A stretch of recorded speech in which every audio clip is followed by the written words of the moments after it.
ഇത് മാസ് മോട്ടോഴ്സിൽ നിന്നാണ് നമ്മുടെ ഹോണ്ട ഡ്രീം സീരീസ് CD 110 വണ്ടി. അതിൻ്റെ ബ്രേക്ക് ചവിട്ടിയിട്ട് നിൽക്കാത്തൊരു കണ്ടീഷൻ ഉള്ളത് കൊണ്ട് തന്നെ ബാക്ക് ബ്രേക്ക് ലൈൻഡർ നമ്മൾ മാറ്റാനായിട്ട് അയച്ചിട്ടുണ്ട്.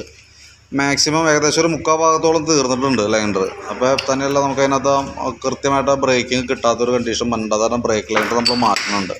ബ്രേക്ക് ലൈൻഡർ നമുക്ക് വന്നതെന്ന് പറഞ്ഞാൽ 271 രൂപയാണ് അതിൻ്റെ കോസ്റ്റ് വരാം ഹോണ്ടയുടെ കേട്ടോ. അപ്പോൾ നമുക്ക് അതിൻ്റെ കമ്പനി ലൈൻഡർ തന്നെയാണ് നമ്മളതുമാക്കി യൂസ് ചെയ്യുന്നുണ്ട്. ഇത് ഈ കോമ്പി ടൈപ്പ് ബ്രേക്ക് ആയതുകൊണ്ട് തന്നെ ചെറിയൊരു ബ്രേക്ക് ലാഗ് കാണിക്കും കേട്ടോ എന്തെങ്കിലും. കാരണം എന്താ വെച്ചാൽ ബാക്ക് ബ്രേക്ക് പിടിക്കുമ്പോഴും ഫ്രണ്ടിലേക്ക് നമുക്ക് അതിൻ്റെ ഒരു കണക്ഷൻ പോകുന്നുണ്ട്. അപ്പോൾ അതിൻ്റെ ഒരു ഫ്രീ പ്ലേ ഓൾറെഡി അവിടെ കിടക്കുന്നുണ്ട്.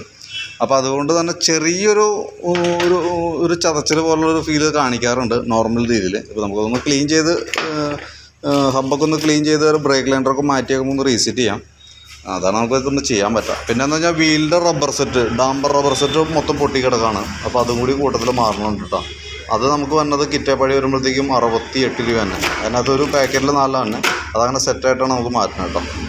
അപ്പോൾ ഞാൻ അതിൻ്റെ ഒരു ഏകദേശം ഒരു എസ്റ്റിമേറ്റും കൂടി നോക്കിയിട്ട് അതിൻ്റെ ഡീറ്റെയിൽസ് വാട്സപ്പിലേക്ക് ഇട്ടേക്കാം. ഓക്കെ, വർക്ക് കംപ്ലീറ്റ് ആകുമ്പോൾ വിളിക്കാം. ഡീറ്റെയിൽസ് ഞാൻ ഒന്ന് അപ്ഡേറ്റ് ചെയ്തെന്നുള്ളൂ. ഓക്കെ.